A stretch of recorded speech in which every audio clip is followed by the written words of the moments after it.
Certainly. Here's a long, immersive rewrite of the General Hospital story you provided, structured as a continuous narrative with a coherent and emotionally intense storyline, written in a dramatically expanded format, approximate 10,000 characters. There was a chill in the Port Charles air that evening, the kind that slipped beneath coats and under skin, settling in the bones. Anna's voice was steady as she spoke with Carly over the phone, her tone calm but laced with an urgency that Carly had learned to recognize over the years. They were discussing something sensitive, something that had to do with WSB files gone missing, encrypted data traces, and a web of secrets that was beginning to unravel beneath their feet. Anna's instincts had been humming for days, whispering that someone was watching, that old ghosts were no longer content to remain buried. She had hoped she was wrong. She wasn't. Midway through the call, Anna suddenly stopped speaking. Carly heard the sound of the phone clatter to the floor, followed by a muffled thud and the scrape of a boot on hardwood. The line went dead. For a moment Carly froze, her eyes wide with alarm, her heart pounding. Then she sprang into action, dialing Jason with shaking fingers, hoping he would be close enough to do what needed to be done, whatever that might be. Anna had been taken. Dragged from her own home, or perhaps lured out and ambushed in a place she had considered safe. Either way, it had happened fast. Her training kicked in, but it wasn't enough. A needle pressed to her skin sent a burning numbness coursing through her body, and when she woke, she found herself in a cold, crumbling house on the outskirts of town, bound to a chair, her wrists bruised, her lip bloodied, and two men in black watching her like she was prey. The place was abandoned. No electricity, no heat, just rot and decay and the faint stench of mildew clinging to the cracked walls. But this wasn't random.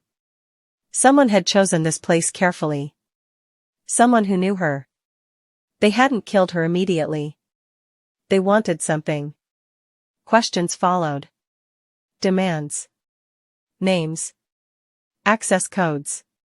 Her history with the WSB wasn't just a footnote to these people, it was the key. Someone wanted to break into old files that hadn't seen light in years, records buried so deep even the agency pretended they didn't exist. Anna refused to talk. That was when the beating started. But she didn't break. Not Anna. Meanwhile, Jason had wasted no time. Carly's voice had been clipped, panicked but clear. She told him everything she heard, the sudden silence, the sounds of struggle, and Jason had known immediately it was real. He tracked the call's last location to the outskirts of Port Charles. He wasn't sure what he was walking into, but he went alone, weapon drawn, heart hammering but expression unreadable. Jason had seen Anna in situations before, compromised and outnumbered. She had always survived. But this was different. This wasn't fieldwork, this was personal. Someone wanted to make her suffer. Someone wanted to silence her. When he reached the house, night had fallen. Shadows stretched long across the broken windows and the wind rattled the doors on their hinges. Jason moved silently, slipping through the darkness like a ghost. He spotted the two guards first, one smoking near the porch, the other pacing inside near Anna's makeshift prison cell. 2 clean shots. 2 bodies hitting the ground. Jason moved in before the dust had settled. Anna was dazed when he reached her. Her head lolled forward, her hair matted to her face, blood dried on her temple. But when Jason knelt beside her and called her name, her eyes fluttered open. Recognition sparked. Relief washed over her features, quickly followed by urgency. "Jocelyn," she rasped. "They know." It took Jason a second to process. "What do you mean?" "She worked for the WSB, Anna whispered. "It wasn't supposed to matter. But now, she's a target." Jason's blood turned cold. Elsewhere in Port Charles, Jocelyn was already spiraling. She had just learned the truth. An ugly truth buried under years of secrecy. At some point during her college internship, she had been funneled into a minor intelligence network tied to the WSB.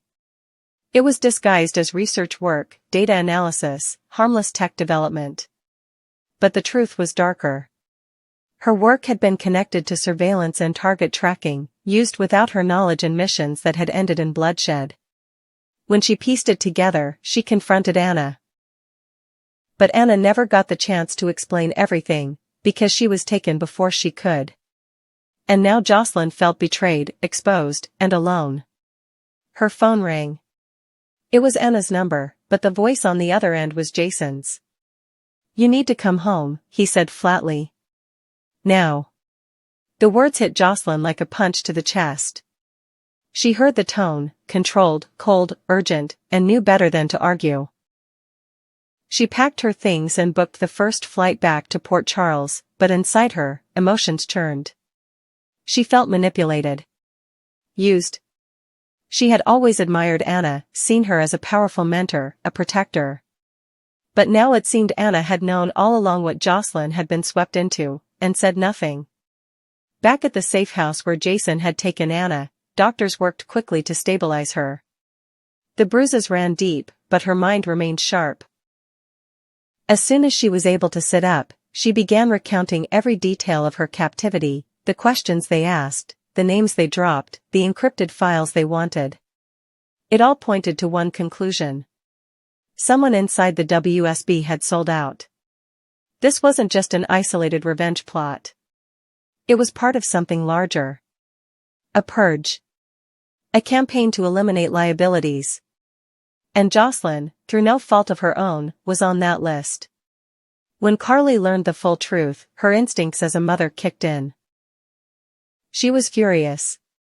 Furious at Anna for allowing this to happen. Furious at the WSB for using her daughter. Furious at herself for not seeing the danger sooner. But beneath the fury was fear. Fear that Jocelyn, who had already been through too much, might not survive what was coming next. Anna, weakened but resolute, insisted she had tried to protect Jocelyn. That she had only kept her in the dark to keep her safe. But it was too late for justifications. The damage had been done. Jocelyn arrived in Port Charles with a storm in her eyes and a wall around her heart. She refused to speak to Anna. She barely looked at her. Instead, she turned to Carly, and in her voice was a tremble of panic masked as anger. "Tell me what they want," she demanded. "And tell me how to fight them." But Carly had no answers. Not yet. Jason did. He had already begun digging. Into agency files, into back-channel communications, into names buried in classified reports that were never meant to see daylight again. What he found was chilling. There was a list. Former operatives, civilian assets, anyone deemed disposable. Jocelyn's name was there. So was Anna's. It was only a matter of time before the next move. As the clock ticked down, alliances formed in the shadows. Carly, torn between rage and protectiveness, began coordinating with Brick to create new defenses. Jason disappeared for hours at a time, chasing leads and making quiet threats in dark corners of the city. Anna, too weak to run but too proud to be sidelined, drafted her own plan, insisting on facing the agency that had turned on her. And Jocelyn? She wasn't a child anymore. She had been hurt. Betrayed. But she was her mother's daughter, and she refused to run. She wanted answers. She wanted justice. And if necessary, she would take on the WSB herself to get it. What none of them yet knew was that the house Anna had been held in had a third occupant. A man in the shadows. One who never spoke. One who watched everything but left no fingerprints behind. The one who didn't need questions answered, because he already knew them all. And he wasn't finished. The attack on Anna was just the beginning. The real game was about to begin. And in Port Charles, the storm wasn't just coming, it had already arrived. Would you like me to continue this storyline in a follow-up article or expand on specific character arcs, e.g., Jocelyn confronting Anna, Jason vs. WSB, or Carly's revenge?